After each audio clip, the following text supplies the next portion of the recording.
Сәлеметсіздер ме? Бүгін қысқаша көбейтудің бір формуласын қарастырып көрейік. Мысалы, егер бізге шаршы берілетін болса, қабырғасының ұзындығы n, онда оның ауданы n квадрат екендігі бізге белгілі.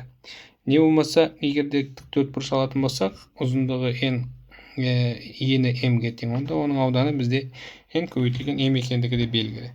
Енді, мысалы, бізге бір шаршы берілсін. Оның қабырғасының ұзындығы a қосылған мысалы b болсын.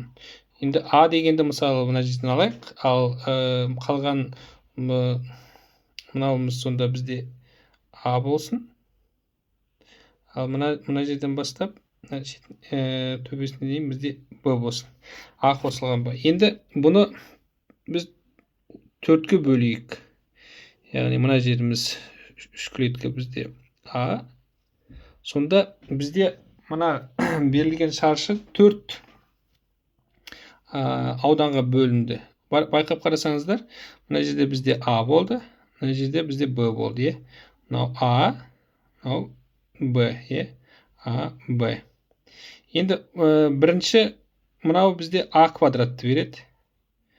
Екінші бізде тік төртбұрыштың ауданы a көбейтілген b. Үшінші бізде b квадрат.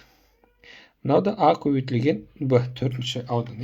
Сонда бізде жалпы егерде a қосылған b-ның квадраты десек, берілген шаршының ауданы, онда ол a квадрат қосылған екі тік төртбұрыштың ауданы 2ab қосылған b квадрат болды. Жақсы, сау болыңыздар.